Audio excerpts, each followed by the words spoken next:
tell us a little bit about your meeting with Laura Loomer and Mike Waltz today and how that came about? So Laura Loomer is a very good patriot. She is a very strong person. And I saw her yesterday for a little while. She makes recommendations of things and people. And sometimes I listen to those recommendations. What did she recommend? She recommended certain people for jobs. Adding to the administration, not adding. Who did she not recommend? firing? Well, she'll recommend that too. Back in April, President Trump had that to say about right-wing conspiracy theorist Laura Loomer, the woman who has called 9/11 an inside job, who said racist things about Kamala Harris, and in 2017 was banned from using both Uber and Lyft for an anti-Muslim tweet storm. According to the president, Loomer is making good recommendations of who to hire and fire, an influence that has only seemed to grow since Trump made those comments. She has now, according to a count by the Daily Beast, taken the scalps of 15 individuals in the Trump administration, not Biden holdovers, people in the Trump administration. She even has a word for it. From reporting in the New York Times, she describes it as being Loomered. After that article was published, the employment offer for a woman named Jen Easterly, do you remember this woman, who led the nation's cybersecurity agency under President Joe Biden? Well, it was pulled. Loomer has criticized Easterly after her name was announced, saying, quote, there are clearly a lot of Biden holdovers at the DOD undermining the Trump administration. Joining our conversation, MSNBC senior contributing editor Michelle Norris, plus former Undersecretary of State for Public Diplomacy and Public Affairs during the Obama administration, MSNBC political analyst Rick Stengel. Michelle, it's funny, when we saw President Trump making those comments, his Commerce Secretary Howard Lutnick was standing right behind him. And so on one hand, you could say this woman has absolutely no experience in government, in management, in leadership in any way, even being part of a corporation in any organized fashion. But I think back to the transition when Howard Lutnick said the most important thing you need to be part of this administration, and to be clear, she doesn't have an official role, is loyal to Donald Trump. And she certainly has that in spades. What's your take on the influence she has in this administration? Well, we shouldn't be surprised that people get fired the way that they do and with that they get fired this often, because the man who's leading the country used to take glee in telling people you're fired when he was at the center of the television show, The Apprentice. She is who she is, and she has made this her calling card, and so more people will probably get Loomered in the future. But to me, this is really about competency and this idea that they've set a standard that's about loyalty before merit.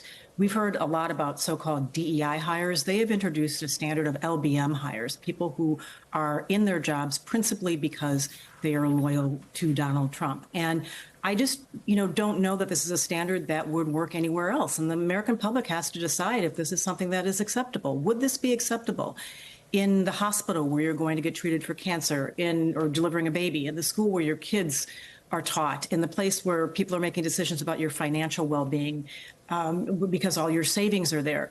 Is it okay for someone to be there because they are loyal to the person at the top, or do you want someone who's actually competent? And that's the real problem here, is that it's not just about Laura Loomer. It's about a standard that has been established within our government, where loyalty is more important than anything else, including merit and competency. Rick, that's a hugely important point. This isn't about Laura Loomer. When you think back to the first Trump administration, his greatest frustration was not Democrats. It was people in his own administration who were adhering to the rule of law or the American people, and not him. You think back to his frustration with whether it was John Kelly or H.R. McMaster or Rex Tillerson. This is about Donald Trump. Yes, Stephanie. Everybody in the executive branch takes an oath, a loyalty oath, not to Donald Trump, not to the president, but to the Constitution of the United States. They work for the American people in service to the Constitution. And as Michelle so eloquently said, when loyalty trumps expertise, that's something that's not good for the American public. And I would say that it's not a form of strength. As a leader, if you have loyalty be the absolute top virtue, that means you don't have much confidence in yourself. That means you're not hiring people to give you a different opinion. And I just want to add, if I can, because you mentioned her in the top, I worked with Jen Easterly for 3 years when I was in the Obama administration. She was then working at the White House in counterintelligence. She's worked for Democratic and Republican presidents. She's a graduate of West Point herself.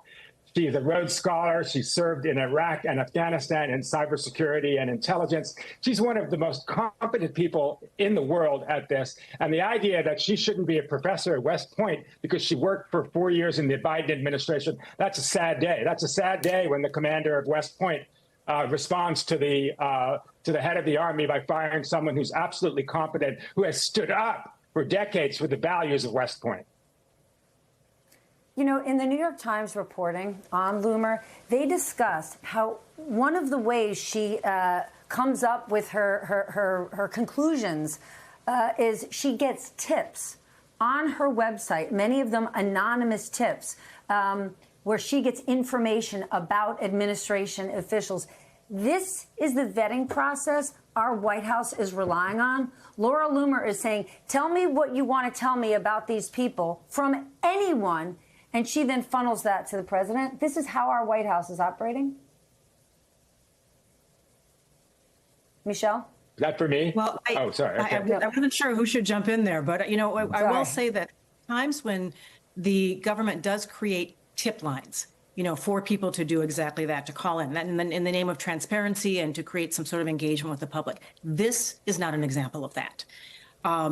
It also raises a question about the vetting process that the current administration is using for people when they bring them in, if they're vulnerable to this kind of thing. But, you know, an anonymous tip that's coming from someone who is herself not vetted, and to the extent that she is vetted, as you noted, was not able to work in the campaign and was not able to work in the administration, it's very troubling. One thing that is probably coming down the line here are some lawsuits, because of the way that people are being dismissed, because of the standards that are being used in their dismissal. I imagine that some of the people who are being shown the door will probably come back knocking with their lawyers in tow.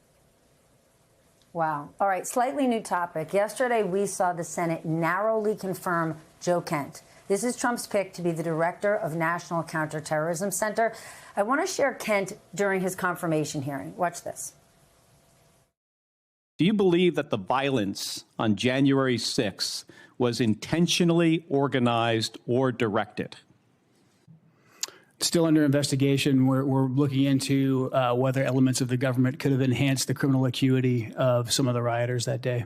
So you've said on Twitter that the FBI and the intelligence community were involved in planning and directing the riot. Is that correct? Sounds like something I said, yeah. Okay, so not only have we whitewashed January 6th, one of the most violent days in our lifetimes that we all witnessed at the Capitol, but you now have the head of counterterrorism believing conspiracies about that day. Rick? Yes, we have the inmates who are being made the head of the asylum. That seems to be happening all across the administration. And it dovetails with the previous discussion because it's not about expertise, which this gentleman obviously does not have. It's about loyalty. And, you know, I'm going to make one other point about this. I also worked with NCTC when I was at the State Department. It's the people who are there are super smart. They're super knowledgeable. But one of the things that gives the flaw to the Trump administration's idea that supposedly they're streamlining government or making government more efficient is that they're putting every empty spot in every agency, they're appointing somebody in it. I would say, you know, the NCTC budget is classified. If there's redundancies in government, it is in the intelligence area and the counterterrorism area. Why aren't they looking at reforming the institution? Why are they automatically putting someone else at the head of it? And by the way, the FBI in the last administration and still holding over here said that the greatest terrorism threat to America is domestic, not international. This organization just looks at international threats.